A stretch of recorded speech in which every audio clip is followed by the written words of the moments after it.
What is up, guys? We are over on World Flipper today to do the March tier list. I did say back in my February video I wanted to do one of these at the beginning of every month. Take a look at the units that have come out in between each video, adjust the tier list, talk about upcoming stuff, just all that good stuff. So smack the sub button if you're new. Welcome to the channel. We have lots of World Flipper content to come. We're going to hop straight into this tier list. We had 6 new units come out between the time I did my last video. We had the 6-month anniversary, and then it led into the Princess Connect banner right after, which is currently live right now in the game. So I'm going to talk about these 6 units that we got here. Going to adjust the tier list that is currently present. I'm going to move some stuff around that has changed based on events that have moved up. So just want to talk about all of that.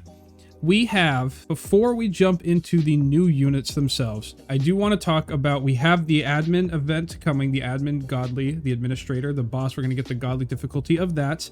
Belcidia does make a very nice team for that boss. So going into that, if you have Belcidia, you're going to be a very happy person. You're going to be able to make a team that does a lot of damage. So as of what's coming currently, we're looking ahead here now. We're going to move Belcidia. She's going to fall somewhere like around here-ish in terms of usefulness, just in what she does in the team that she's used for.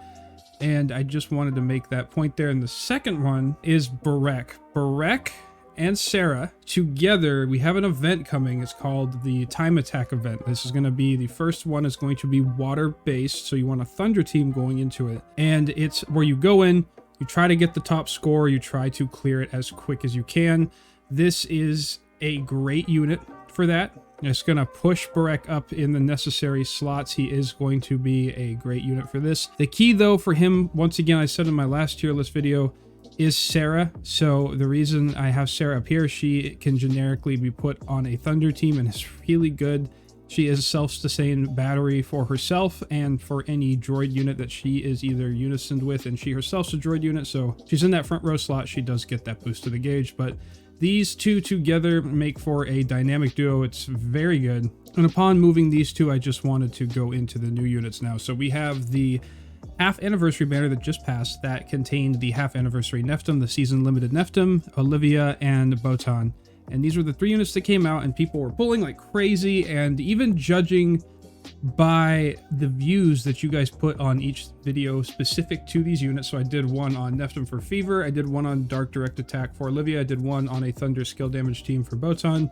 The views on those videos speaks numbers in the terms of either A, what was pulled, or if people pulled multiple, which one was more popular.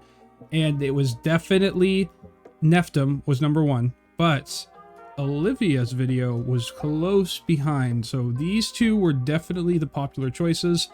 Botan was a solid third in the terms of viewership, people curious how the team functioned, how to build it. So in where Neftum falls, Neftum, if you have Neftum, if you use Neftum, you know how strong she is. She is a solid game changer for Light Fever. I do not put her in the tier 0 category because she is light specific. She is for Light Fever only, and you can't reroll for her right now.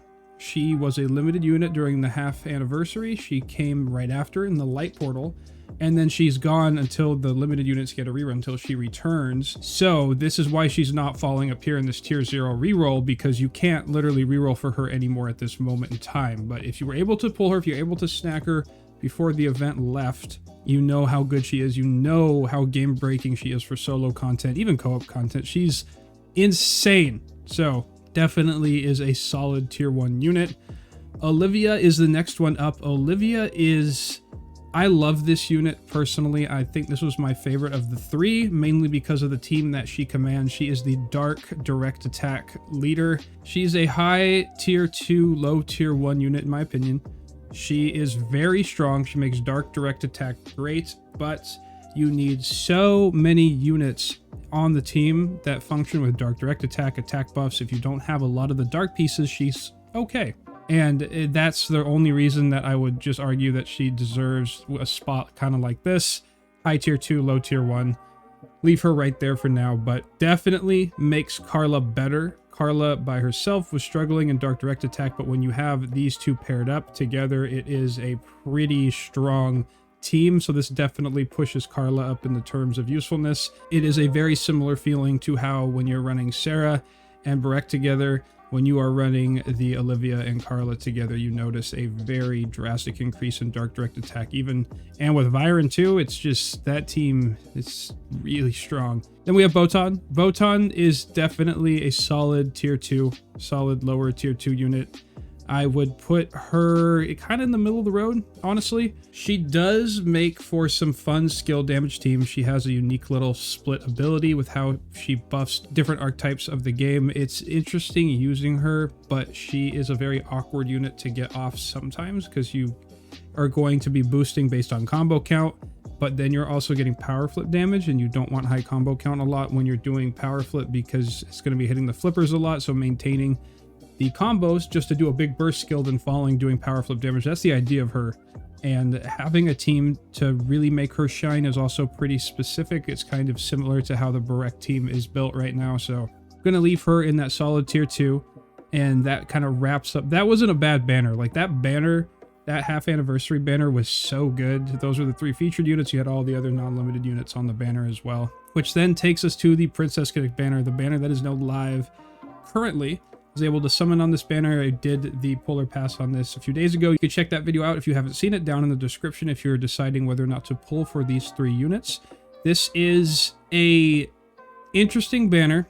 I just right away would recommend not summoning if you're a casual player. If you're free to play, if you're just kind of conscious with your beads and what you're pulling on, don't pull on this banner. You have a lot of limited units coming, and it is very much a banner that is for people that are just like me, who are just going to summon on everything, regardless if it's good or bad, or if you're a huge precon fan. I mean, I've already had people message me saying how much they love Princess Connect, and they pulled regardless of the units being good or bad. So keep that in mind. So many limited units coming. So if you choose to summon or not, just think about that before you do it. First up is Carol. Carol is the best of the 3. Like Belcidia, is this skill damage unit. It's going to do these big burst damage shots depending on how much skill damage you have stacked on her, the different buffs, and then if you've defeated enemies, she is going to do even more damage. So that effect of having to defeat multiple things, if you go against a boss that doesn't spawn any little enemies, it's just the one boss, you're not going to get that effect. So that's what kind of keeps her, for me, keeps her out of tier 1. She is very strong though. I've been tinkering around with teams, testing things out with Carol, and I love the team. So definitely not a bad unit at all. You have Kokoro next. Kokoro is she's so weird. She's got an amazing effect, but it's all tied to wind and direct attack. And if you play this game a lot, if you're just getting into this game and you start reading units and you're reading wind, you're reading about what these units do, you'll notice that there's not a lot of stuff as of right now that's in the game that pertains to wind and direct attack.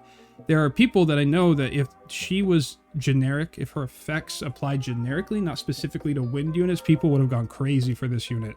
So the fact that she is tied to wind definitely keeps her on the lower side right now.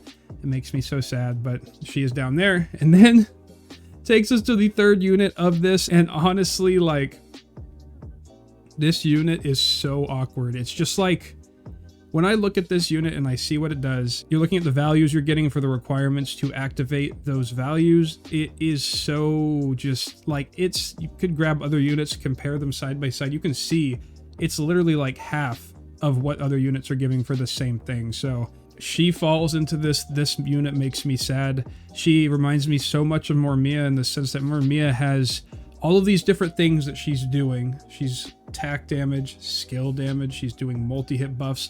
She's doing a bunch of different things, but she's not doing them efficiently, and she's not doing them in the sense where you could put another unit where she is. You could get such a bigger modifier with even like 3 and 4 star units. They can give bigger modifiers than some of these units. And you could use this with the current sword that came out. Could make some fun little off meta teams. It's still going to just be frustrating because the bonuses she gives for her abilities are so low compared to some of these other units in the game that it just, don't summon for her. Please. Even if you love Pecorine, please just don't summon for her. Keep her away from your box as long as you can. If I ever do pull her, I will make a video and show you guys kind of what she can't do, but it's not something I'd ever recommend trying to summon for. She's definitely down in this makes me sad column. And with the release of Anniversary Neftum, it definitely moves Turgis and Neftum up. Like, these two are definitely going to be up there and Celine is kind of fallen back by the wayside with that water direct attack. Move Botan up here and just kind of adjust it like that. We'll adjust it around just a little bit more. This is kind of where I feel things are at for me. Like I said, I base this tier list on personal experiences with trying teams, with using units, just seeing how it has efficiently affected my own gameplay, going into co-op dungeons, solo dungeons, all this different stuff. I do still think that these 3 units are the best 5 stars to roll for. They are the 3 that generically fit on any team. You could say Murakumo deserves a spot up here. He is freaking amazing. He is a free-to-play unit though, so he's down here because it makes no sense to put him in a reroll tier, even though it is tier 0, but these are the people that you should reroll for. They can literally be just dropped on any team and just help you clear so much content at the beginning. And Shisuzu remains because she is a 3-star. This is the one unit that is not a 5-star, but she is still just so fantastic for starting accounts. You'll get it's a huge battery and buff to your leader. So make sure if you can snag her and then one of these 3 units, you will have a amazing start into World Flipper. And this is going to be it for my March update, guys. I'm going to keep these videos going every month so you guys can see how this game has changed, how my thoughts on these units have evolved, and just things like that. There could be units that come out where I'm just like, oh my gosh, this is so much better than it used to be, and this thing could totally shift and things could hop into tier 1, things in tier 1 could fall down because they're not being used as much. So I hope you guys enjoyed it. My little personal experience with World Flipper, the tier list that I've kind of been making and adjusting as I played through the game and just trying different things. So thank you guys for stopping by. Smack the sub button. We've got some Carol content coming up tomorrow or the next day for you guys. I know you guys wanted to see a Carol team. I've been messing around with different builds, trying that out. So I'll see you guys in the next video. Peace.